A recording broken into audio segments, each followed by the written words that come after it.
আসসালামু আলাইকুম। যারা ভিডিওটি দেখছেন খুব মনোযোগ দিয়ে দেখবেন। আমি হয়তো কিছুই বলতে পারবো না।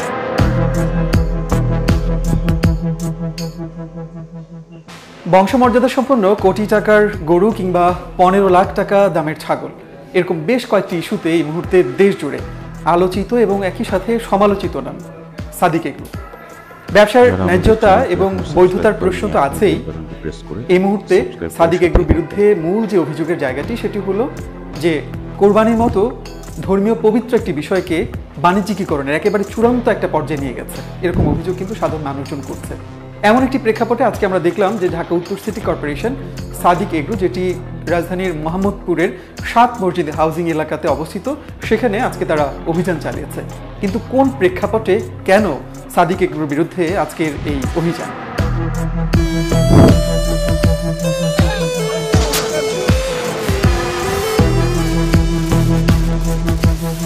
সাদিক এগ্রোর যাত্রা শুরু হয় 2010 সালে। তখন বলা হয়েছিল দেশের মানুষকে উন্নত মানের মাংস এবং একই সাথে ডেইরি প্রোডাক্ট তারা সরবরাহ করতে চান। সেই প্রত্যয় নিয়ে মূলত সাদিক এগ্রোর যাত্রা শুরু, এবং সেই সময়টাতে একেবারে ছোট পরিসরে মোহাম্মদপুরের যে রামচন্দ্রপুর খাল রয়েছে তার ঠিক পাশেই সাদিক এগ্রো তখন গড়ে উঠেছিল।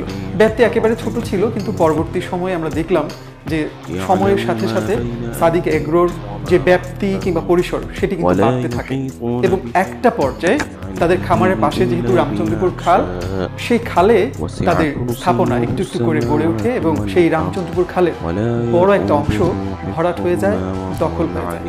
ঢাকা উত্তর সিটি কর্পোরেশন আজকের অভিযানের সময় একেবারে পরিষ্কার করে বলল যে এই রামচন্দ্রপুর খাল দখলের পেছনে সাদিক এগ্রোর বড় ধরনের দায় রয়েছে। যদিও আজকে সেই অভিযান চলার সময় সেখানে নাটকীয় একটা দৃশ্যেরই কিন্তু অবতারণা হয়েছে, কারণ সেখানে আমরা দেখেছি যে একজন ব্যক্তি তিনি নিজেকে সেই সাদিক এগ্রোর যে অংশটুকু খালের মধ্যে পড়েছে মূলত সেই জায়গার তিনি মালিকানা দাবি করেছেন। তিনি বেশ কিছু কাগজপত্র এনে নির্বাহী ম্যাজিস্ট্রেটের হাতে তুলে দেন, এবং তিনি দাবি করেন যে 4.8% জায়গা তার সেখানে রয়েছে, এবং তার উপর সেই স্থাপনাটি তিনি করেছেন। সেই স্থাপনাটি মূলত সাদিক এগ্রোর কাছে তিনি ভাড়া দিয়েছেন। অর্থাৎ আজকে নতুন একটি তথ্য বেরিয়ে এলো যে সাদিক এগ্রো যে অংশটুকু রামচন্দ্রপুর খালের মধ্যে পড়েছে সেটি তারা ভাড়ায় এতদিন আসলে পরিচালনা করতেন।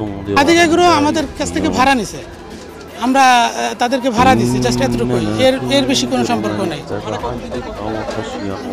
আমাদের এই প্রায় 500 জমির ভাড়া দিতে উনি 25,000 টাকা মাসে। নির্বাহী ম্যাজিস্ট্রেট লম্বা একটা সময় ধরে সেই কাগজপত্র বিচার বিশ্লেষণ করেন। শুধু ঢাকা উত্তর সিটি কর্পোরেশনের নির্বাহী ম্যাজিস্ট্রেটই নয়, সেখানে ঢাকা জেলা প্রশাসন, পানি উন্নয়ন বোর্ড, তারাও কিন্তু সেখানে ছিলেন। লম্বা একটা সময় ধরে সেই কাগজপত্র বিচার বিশ্লেষণ করে নির্বাহী ম্যাজিস্ট্রেট পরিষ্কার করে বলে দেন যে তিনি যে দাবি করছেন মালিকানার দাবি, সেই দাবির সপক্ষে তিনি কোনো কাগজপত্র সেখানে দেখাতে পারেননি, যে কারণে পরবর্তী সময়ে সেই সাদিক এগ্রোর যে অংশটুকু রামচন্দ্রপুর খালের মধ্যে পড়েছিল সেটি ভাঙার কাজ শুরু হয়। সাদিক এগ্রো এখানে হচ্ছে যে পানি দূষণ করছে, মাটি ভরাট, এখানে হচ্ছে গরুর ব্যবসা, আমরা তাদেরকে নোটিশ করেছি। আমরা কিন্তু জমির মালিককে আমরা খুঁজে বের করতে, এখন জমির মালিক এসেছে, উনি বলছে শুধু নোটিশ তো উনি যাকে লিজ দিয়েছে কিংবা ভাড়া দিয়েছে ওনার কাছ থেকে ওনার জানার কথা। মূলত গত রাতেই এই অভিযানের খবরটি সাদিক এগ্রোর কর্মীরা তারা জেনে যান, যে কারণে আজকে সকালে আমরা যখন স্পটে যাই, যাবার পর আমরা দেখি যে অংশটুকু অবৈধভাবে গড়ে তোলা হয়েছিল বলে সিটি কর্পোরেশনের অভিযোগ, সেই জায়গাটুকুতে একটা অফিস, তার ঠিক পাশেই ছাগলের 2টি শেড এবং তার পাশে গরুর একটি শেড। আমরা গরুর যে শেডটি রয়েছে সেটি একেবারেই ফাঁকা পাই, তবে ছাগলের শেডটি কিন্তু ভর্তি ছিল, এবং সেখানে অনেকগুলো ছাগল ছিল, এবং সেই শেডের মধ্যেই সেই আলোচিত 15 লাখ টাকা দামের যে ছাগল সেটি কিন্তু আমরা সেখানে দেখতে পেয়েছি সকালের দিকটাতে। এবং সেই অবৈধ যে অংশটুকু রয়েছে তার ঠিক পেছনেই সেখানে অনেকগুলো রিক্সা গ্যারেজ এবং বস্তি ঘর ছিল। গতকাল রাতেই যেহেতু সেখানকার বাসিন্দারা জেনে যান যে এখানে সিটি কর্পোরেশনের একটি অভিযান আসতে পারে, সেই খবর পেয়ে তারা আজকে সকাল থেকে আমরা দেখেছি যে তাদের যে স্থাপনা যেগুলো ছিল সেগুলো সেখান থেকে সরিয়ে নেন। তবে সাদিক এগ্রোর যারা কর্মী ছিলেন তারা একেবারেই নির্বিকার ছিলেন, এবং তাদের সেই স্থাপনা সেখান থেকে সরিয়ে নেওয়া কিংবা কোনো ধরনের ব্যবস্থা নেওয়া সেরকমটি কিন্তু আমরা দেখিনি। মূলত 11:30টার পর থেকে একেবারে জোরালোভাবে সেই অভিযানটি শুরু হয়, এবং আমরা একেবারে শুরুতে দেখি যে সাদিক এগ্রোর যে অফিস রয়েছে সেটি ভেঙে দেওয়া হয়, তার পাশে ছাগলের যে শেড রয়েছে সেগুলো কিন্তু একে একে ভেঙে দেওয়া হয়। সেই সময়টাতে যেহেতু শেডের মধ্যে ছাগল ছিল, আমরা দেখেছি যে খামারের যারা কর্মী ছিলেন তারা সেই ছাগলগুলোকে সেখান থেকে সরিয়ে পাশের একটি খালি প্লটে সেখানে নিয়ে যান। আজকে এই অভিযান চলার সময় সাদিক এগ্রোর যিনি মালিক রয়েছেন মোহাম্মদ ইমরান হোসেন, তাকে একবারের জন্য কিন্তু আমরা সেই তার খামারে কিংবা যেই জায়গাতে উচ্ছেদ চলছিল সেখানে আমরা দেখিনি। তবে খামারের বেশ কয়েকজন কর্মী নিজেদেরকে সেখানকার ইনচার্জ কিংবা ম্যানেজার দাবি করে গণমাধ্যমের সাথে কথা বলেছেন এবং তারা এই অভিযানের তীব্র বিরোধিতা করেছেন। বলেছেন যে ছাগল কাণ্ডের জের ধরেই মূলত আজকের এই অভিযানটি সিটি কর্পোরেশন পরিচালনা করেছে এবং তাদেরকে কোনো ধরনের নোটিশ দেওয়া হয়নি। জেলা প্রশাসক এবং পানি উন্নয়ন বোর্ড তারা দুই পক্ষে এসে তারা তাদের জায়গাতে যে স্থাপনাগুলো ছিল সেগুলো সরাই দিয়ে তারা তাদের মতো জায়গা ডিমার্ক করে দিয়েছে। মালিক পক্ষ যে ল্যান্ড ওনার সে আমাদেরকে সেইভাবে জায়গাটা বুঝাই দিছে, আমরা সেইভাবে আমাদের শেডটা ভাড়া নিচ্ছি। খামারে কিছু হবে না, আলহামদুলিল্লাহ। খামার কি হবে? সাদেক এগ্রো কিছুই হবে না। আর আপনারা ছাগল নিয়ে পড়ে আছেন, পাকিস্তানের 2টা ছাগল বেচছে 44 লাখ টাকা, আমার ছাগল আমি 50 লাখ বেচবো। আমরা কি জোর করে কাস্টমার আনছি? আনি নাই। সাদেক এগ্রোর মিলক আসবে, সাদেক এগ্রো কিচ্ছু হবে না ইনশাল্লাহ। ঢাকা উত্তর সিটি কর্পোরেশনের নির্বাহী ম্যাজিস্ট্রেট এবং সেখানকার আঞ্চলিক যিনি নির্বাহী কর্মকর্তা রয়েছেন তিনি পরিষ্কার করে বলেছেন ছাগল কাণ্ডের সাথে আজকের এই উচ্ছেদ অভিযানের কোনো ধরনের সম্পর্ক নেই।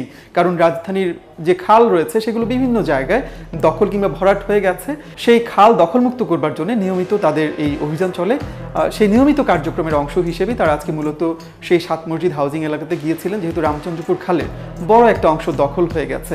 এটি সাদিক এগ্রোর বিরুদ্ধে একার কোনো অভিযান নয়, কোনো প্রতিষ্ঠান বা ব্যক্তির বিরুদ্ধে অভিযান নয়, মূলত এটি খাল যারা দখল করেছেন তাদের বিরুদ্ধেই এই অভিযানটি হয়েছে বলে নির্বাহী ম্যাজিস্ট্রেট আমাদেরকে নিশ্চিত করেছে। ছাগলকাণ্ডের সাথে এটা কোনো সম্পৃক্ত না, ছাগলকাণ্ডটাই তো আমরা মিডিয়াতে দেখেছি এবং সিটি কর্পোরেশনের তরফ থেকে যেটি পরিষ্কার করে বলা হচ্ছে যে প্রাথমিকভাবে তারা অবৈধ স্থাপনাগুলো সেখান থেকে উচ্ছেদ করবেন এবং পরবর্তী সময়ে সেই দখলকৃত জায়গাটুকু তারা খনন করে খালের স্বাভাবিক যে পানি প্রবাহ সেটি তারা ফিরিয়ে আনবেন।